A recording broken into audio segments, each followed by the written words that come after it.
राणी पोस्टे गुना register number 507/2025 BNS act કલમ 115(2), 117(2), 53 મુજબથી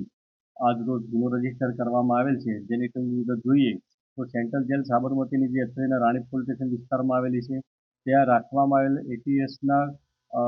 ગુનામાં સંકળાયેલા 3 આરોપીઓ ગઈકાલે જ્યુડિશિયલ કસ્ટડીમાં મોકલી આપવામાં આવ્યા. એ આરોપી પૈકી એક આરોપી આ કામના ફરિયાદી છે, જેઓને ભોગ બનનાર છે, જે અહેમદ મોહિદ્દીન અબ્દુલ કાદર જિલાની, જેઓ આજ સવારે 7 કલાક આજુબાજુ પોતાના બેરેકમાં, હાઈ સિક્યુરિટી બેરેકમાં રાખેલ હતા. તે દરમિયાન આ કામના જે આરોપી છે, જે પ્રાથમિક તપાસમાં જણાઈ આવેલ છે, અંકિત કુમાર, શિવમ શર્મા તથા અંકિત લોધિનાઓએ આ જે આરોપી છે તેઓએ એકજૂથ થઈને હાથાપાઈની મારામારી કરતા જે આ ભોગ બનનાર છે અહેમદ મોહિદ્દીન અબ્દુલ કાદર જિલાની, જેઓના આંખ પર ઈજા થતાં સિવિલમાં સારવાર અર્થે ગયેલ, જે સારવાર દરમિયાન સારવાર અર્થે જતાં અહીંયા એમએલસીથી વરજી લખાવતા રાણી પોસ્ટે દ્વારા તેઓની ફરિયાદ વિધિસર દાખલ કરીને આગળની તપાસ કાર્યવાહી હાથ ધરવામાં આવેલ છે. एटीएस गुना रजिस्टर नंबर 10/2025 के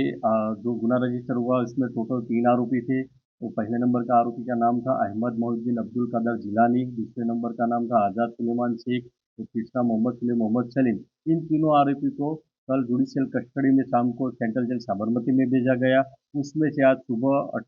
18 तारीख को अहमद मोहिद्दीन अब्दुल कादर जब सुबह 7 बजे के आसपास अपने बैरेक में थे, जगे हुए थे, तब 3 दूसरे आरोपी ने कच्चे काम के आके उन पे हाथापाई की, हमला किया और उनको मूड मार मारा, जिससे उनकी आँख थोड़ी डैमेज हुई. उसको सारवार के लिए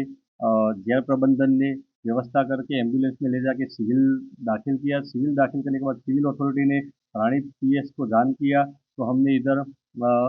उनका जो फरियादी है अहमद मोहिद्दीन अब्दुल कादिर, जो एटीएस के गुना में आरोपी है और इस भोग बनना रहे इस केस में, उनकी फरियाद दाखिल की और फरियाद ली. तो अभी जस्ट यस्टरडे वो दाखिल हुए थे, तो उनको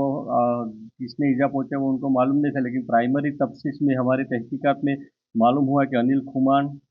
शिवम शर्मा और अंकित लोधी नाम के जो कच्चे काम के आरोपी उधर जेल में थे,